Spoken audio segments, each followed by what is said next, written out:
नमस्कार दोस्तों, एस्ट्रोलॉजर कपिल मिश्रा में आपका बहुत बहुत स्वागत है। आज हम बात करने वाले विशेष रूप से मित्रों मकर लव राशि फल जनवरी 2025। ये जनवरी का महीना वाकई 100% राजयोग है। राजयोग क्यों बन रहा है पहले उसको देखो। मकर राशि, मकर का स्वामी विशेष रूप से होता है शनि। शनि यहाँ पर बैठे हैं शुक्र के साथ में। मंगल यहाँ पर आपके सप्तम स्थान में बैठे हुए हैं। मंगल की सीधी अष्टम दृष्टि यहाँ पर शनि पर।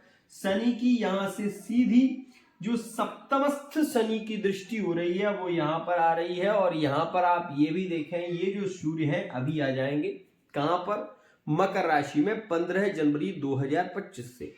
मतलब मेरे कहने का मतलब ये है जिसे हम विपरीत राजयोग कहते हैं। और यहां पर एक चीज को और देखिएगा, यहां से मंगल की चतुर्दृष्टि तुला राशि पर, मतलब शुक्र पर दृष्टि, शुक्र की दृष्टि मंगल पर, मंगल की दृष्टि शुक्र की राशि पर। नीच भंग राजयोग का निर्माण। यदि आपके मन में ये विचार आ रहा है कि मैं झूठ बोल रहा हूं तो ये कभी मत सोचना। क्यों?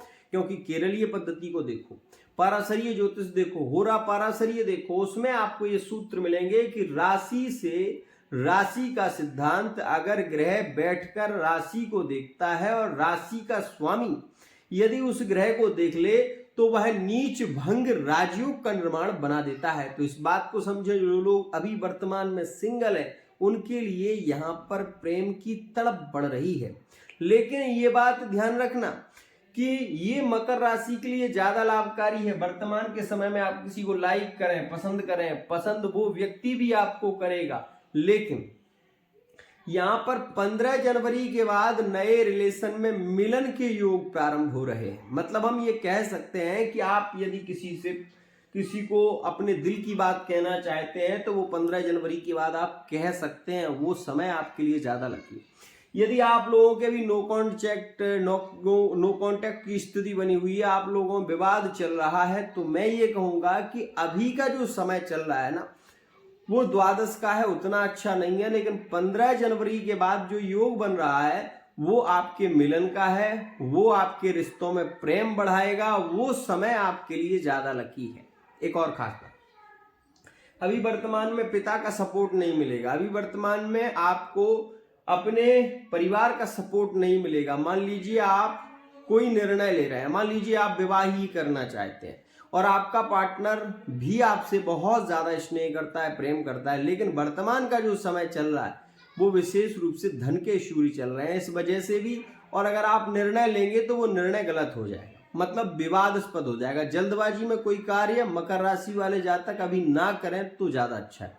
चाहे वो भूमि से रिलेटिव हो, चाहे वो वाहन से रिलेटिव हो, चाहे वो कोई भी डिसीजन हो। वर्तमान में सूर्य द्वादश में चल रहे हैं, इसलिए कोई स्वयं निर्णय लेने की कोशिश मत करना।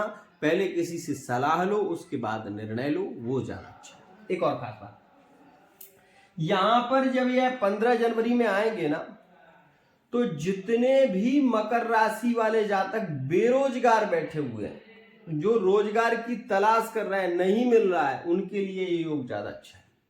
विदेश की यात्राओं के लिए ये वर्तमान का समय अच्छा चल रहा है। बाहर की यात्राएं, धार्मिक स्थलों पर यात्राएं, नए रिलेशन, नए लोगों से मिलना, ये सारी स्थितियां आपकी वर्तमान में बहुत अच्छी चल रही हैं। अभी लिविंग रिलेशनशिप में भी काफी प्रेम देखने को मिल रहा है, काफी संबंध क्लोज होते हुए नजर आ रहा है। मकर राशि के लिए सबसे श्रेष्ठ वर्तमान का समय चल रहा है।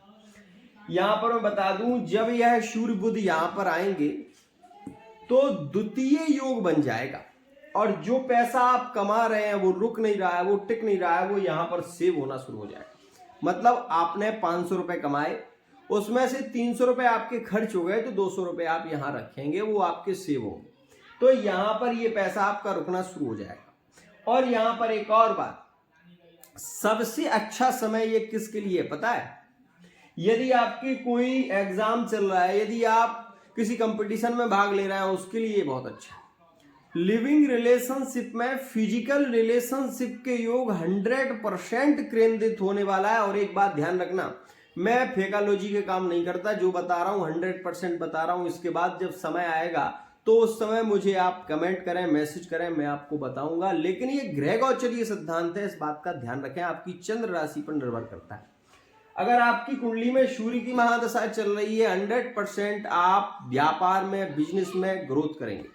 और वर्तमान के समय में आपको जॉब मिलने की संभावना ज्यादा है। मैं आपको बता दूं, जनवरी के महीने में नई जॉब लगने की संभावना ज्यादा है, नए योग बनेंगे, नया व्यापार शुरू हो सकता है, रेस्टोरेंट इत्यादि का आप व्यापार कर सकते हो। कोई भी नया व्यापार आप शुरू करना चाहते हैं तो जनवरी का महीना आपके लिए ज्यादा लकी साबित होगा। एक और खास बात, यहां पर सूर्य बुध की युति है, बुधादित्य योग, शिक्षा विभाग विशेष रूप से केंद्रित होगा। इस समय में आपको शिक्षा के क्षेत्र में बढ़ावा मिलेगा। यदि आप विद्यार्थी हैं तो ये समय आपके लिए और भी ज्यादा लकी हो जाता है।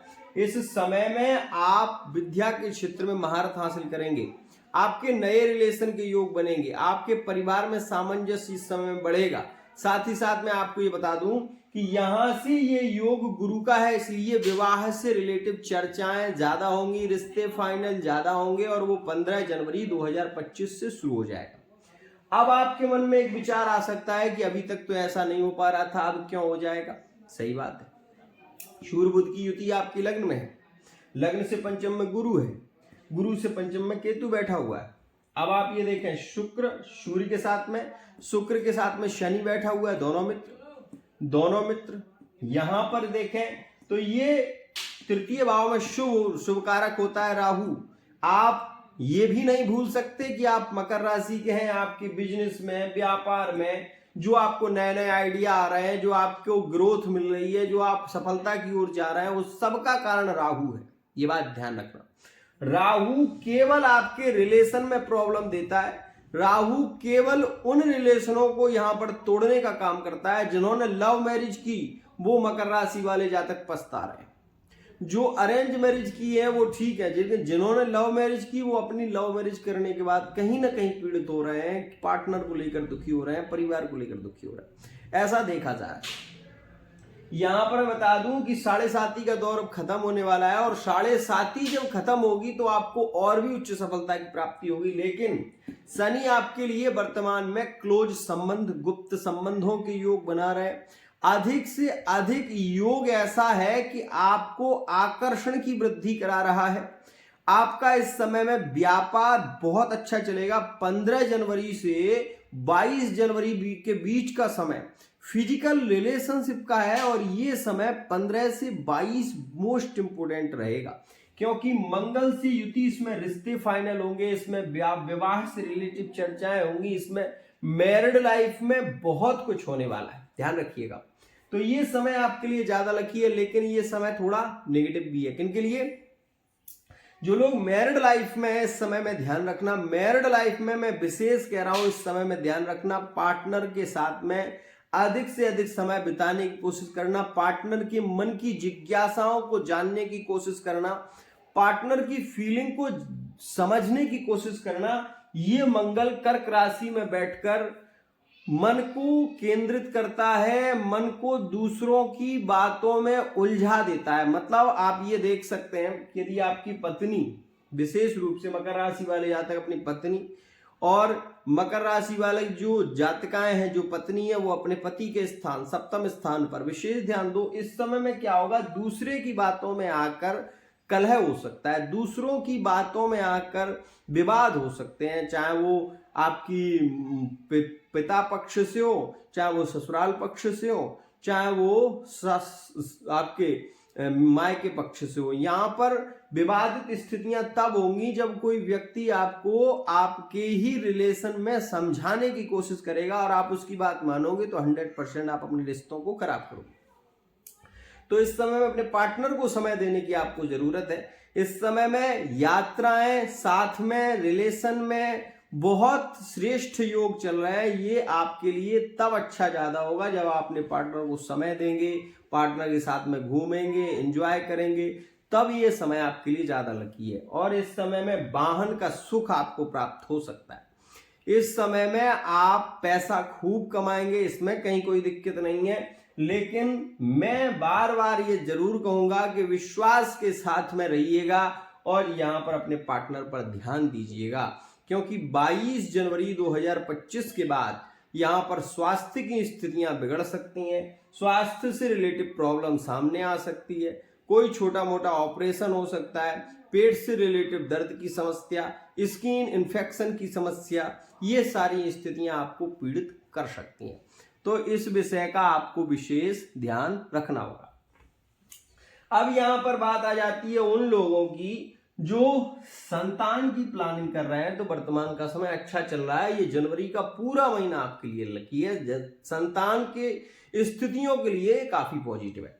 लेकिन यहां पर बात आती है कि क्या गुरुजी लिविंग रिलेशनशिप में क्या ब्रेकअप हो सकता है इस महीने में, क्या ऐसी स्थितियां भी घटित हो सकती हैं।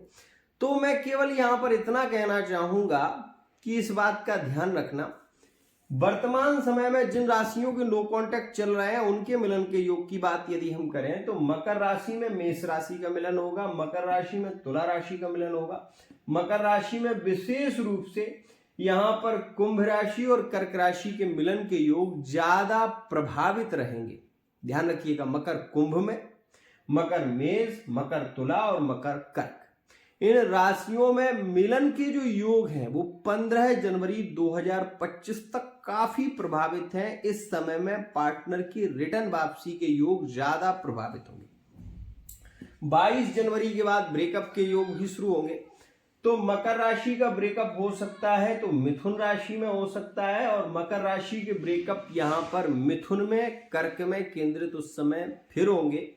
और मैं ये बात जरूर कहूंगा कि मकर राशि इस समय में हम ये कह सकते हैं कि काम उत्तेजना आकर्षण ज्यादा रहेगा। तो इस समय में अगर पार्टनर आपसे मिलने की बात करता है, आपको कहीं ना कहीं घुमाने की बात करता है, तो आप उसकी बात को टालें नहीं, अपितु थोड़ा सा समझदारी से काम लें, उसकी हाँ में हाँ मिलाएं। भले ही आप वहां ना जा सकें लेकिन उसकी हाँ में हाँ मिलाना आपके लिए ज्यादा अच्छा है। और इग्नोर तो बिल्कुल भी मत करना, नहीं तो आपके रिश्ते खत्म हो जाएंगे, ध्यान रखिएगा।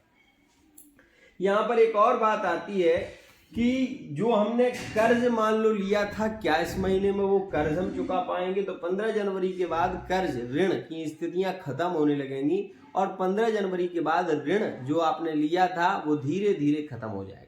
लेकिन ये जो गुरु आपके पंचम भाव में बैठे हुए हैं, ये गुरु की दृष्टि जो है वो बलवान दृष्टि है, समझो।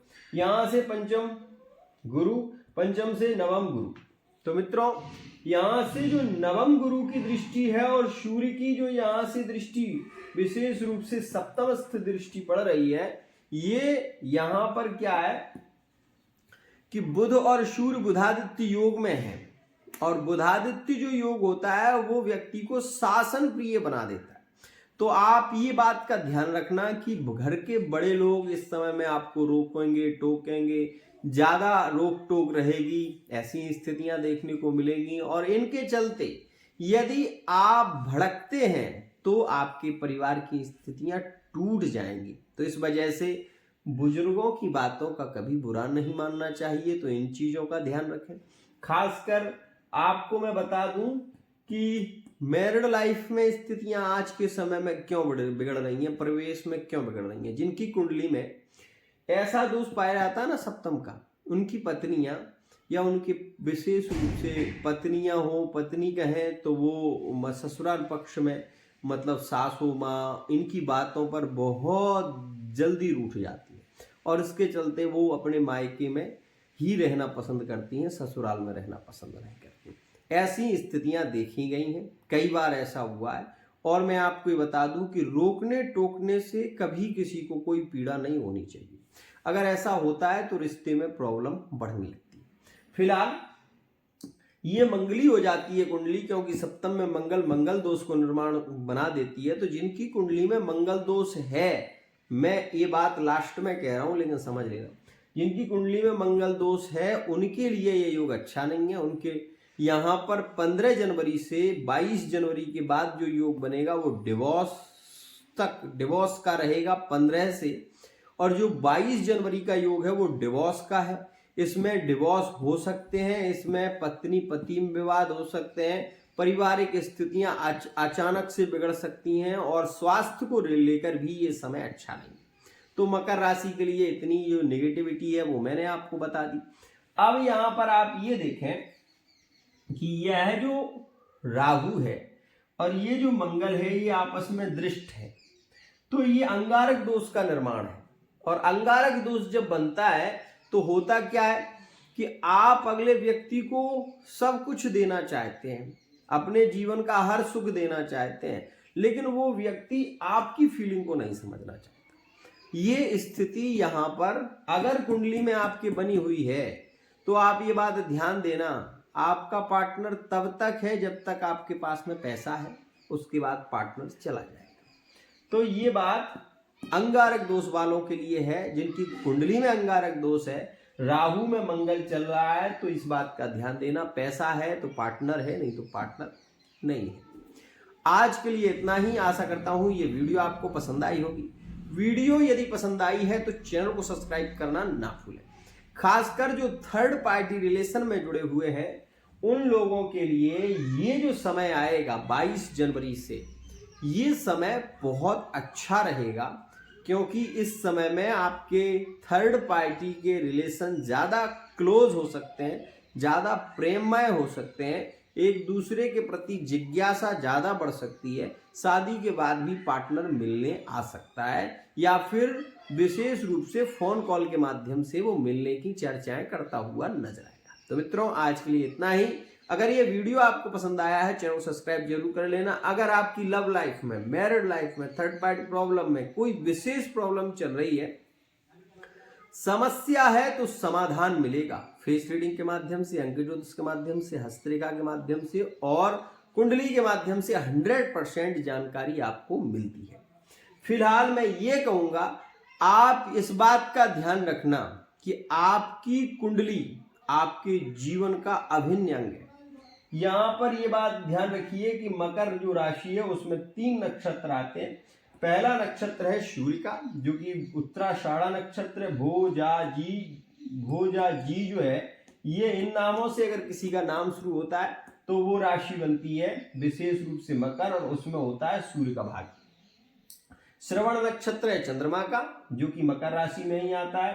खी, खू, खे, खो, इनके जो नाम विशेष रूप से है, जैसे किसी का नाम है खूजाबाई या किसी का नाम है खैरे लाल, तो इस प्रकार से श्रवण नक्षत्र में जन्मे हैं, चंद्रमा का नक्षत्र होता है। धनिष्ठा नक्षत्र है मंगल का। गा, गी, मतलब किसी का नाम है गीता, किसी का नाम है विशेष रूप से किसी का नाम मान लीजिए गौतम है, किसी का नाम मान लीजिए गणेश है, तो गणेश जो नाम आएगा वो धनिष्ठा नक्षत्र में आएगा, और धनिष्ठा नक्षत्र है मंगल का। तो आप इस विषय को हमेशा ध्यान से समझना कि एक राशि में 3 नक्षत्र होंगे और 3 में 2 अपोजिट होंगे, एक पॉजिटिव होगा। जैसे ये सूर्य है, ये शनि का मित्र नहीं है लेकिन मकर राशि में आता है। ये विशेष रूप से श्रवण नक्षत्र है, ये मकर शनि का मित्र नहीं है लेकिन शनि की राशि में आता है। ये है धनिष्ठा, ये मंगल है, ये शनि का प्रबल शत्रु है लेकिन शनि की राशि में आता है। तो इस प्रकार से एक दूसरे का संगम है। विशेष आपने देखा होगा, शुद्ध सोने के कभी आभूषण नहीं बनते, उनमें टाका लगाया जाता है। इसी प्रकार से नक्षत्रों का इनमें टाका होता है। अगर आपका जन्म सूर्य की महादशा में है, 6 वर्ष की महादशा सूर्य की रही। अगर आपका जन्म चंद्रमा की महादशा में, चंद्रमा की महादशा 10 वर्ष की होती है। और अगर आपका जन्म विशेष रूप से मंगल की महादशा में, तो 7 वर्ष की मंगल की महादशा। ये आप जानने की कोशिश करें कि आपका किस नक्षत्र में जन्म हुआ है। यदि आपने ये जान लिया ना कि किस नक्षत्र में जन्म हुआ, तो कोई भी व्यक्ति आपको मूर्ख नहीं बना पाएगा, क्योंकि आज के समय में कुंडली खोलना सहज है लेकिन नक्षत्र को बताना मुश्किल होता है।